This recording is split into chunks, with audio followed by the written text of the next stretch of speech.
Gabayan mo ang bawat isang nakipaglaban para sa ating inang bayan, Panginoon. Ikaw po ang Free Duterte now! Bring him home! Free Duterte now! Bring him home!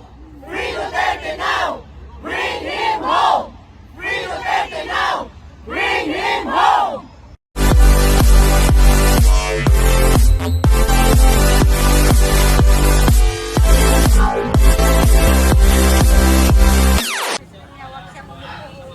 Ang dapat po ang ninunuhuran natin ay ang Panginoon lang. Pero kung luluhod po kami sa inyo, luluhod po kami. Nagmamakaawa po kami sa inyo lahat. Isalba niyo po ang Pilipinas. Maawa po kayo. Huwag niyo po hayaan. Huwag niyo po hayaan. Mawalan tayo ng bansa. Please, General Browners, maawa po kayo. Nagrepresenta po ako sa Pilipino, sa buong mundo, sa loob at labas ng Pilipinas. Kami po ay nagsusumamo. Maliit po kami. Wala po kaming lakas. Wala kaming kapangyarihan.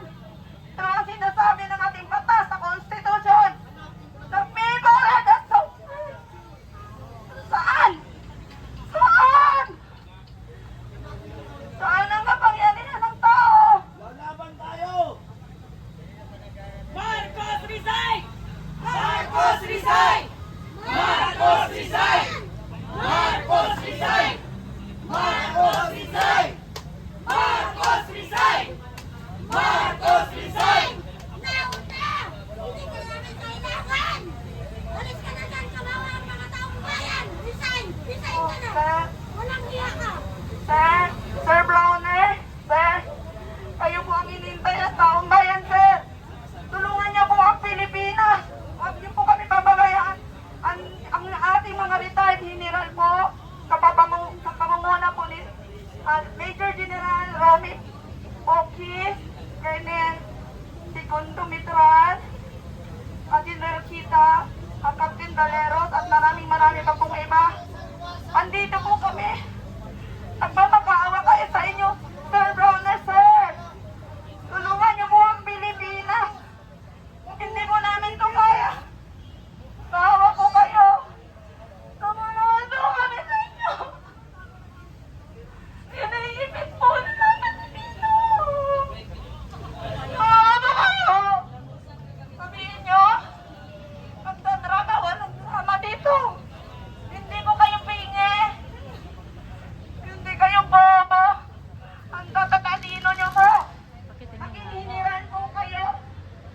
Kami po ang nagpapasahod sa inyo.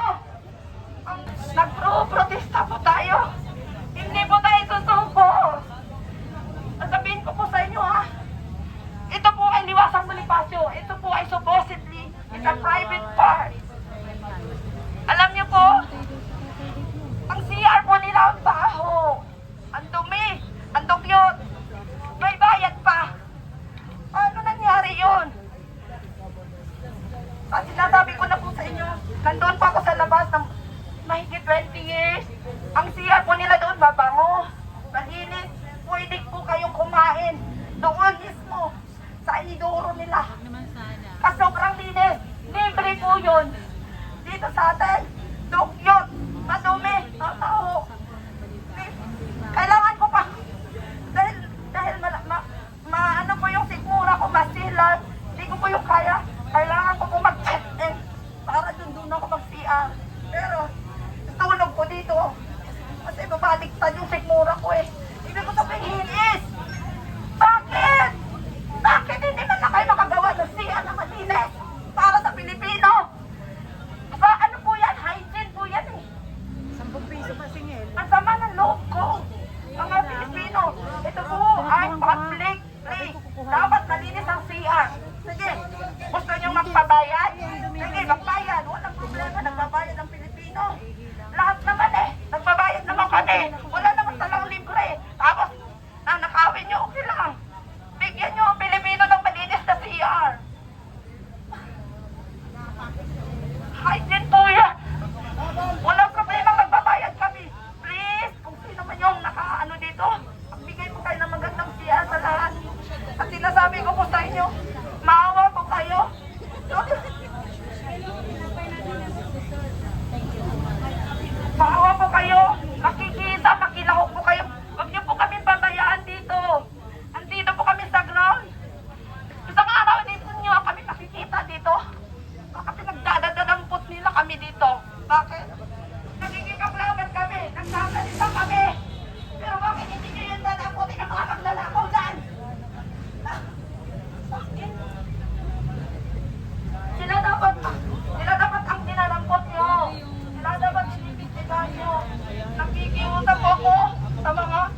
namin, bawat isa sa atin.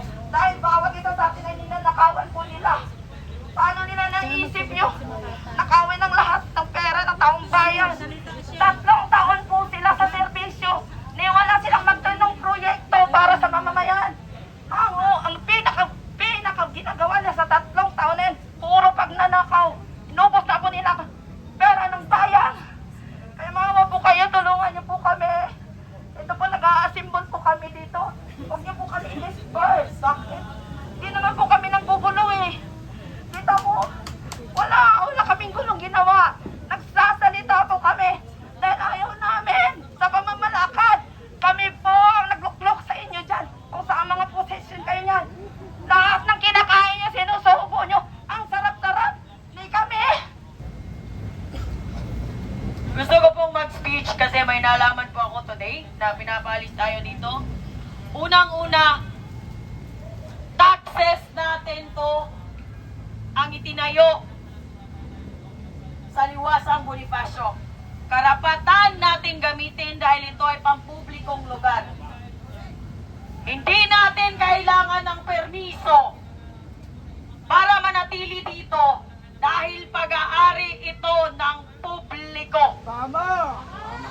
Hindi nila dapat ginagamit ang kanilang kapangyarihan at tungkulin sa gobyerno para patahimikin tayo. Ang sinasabi nila,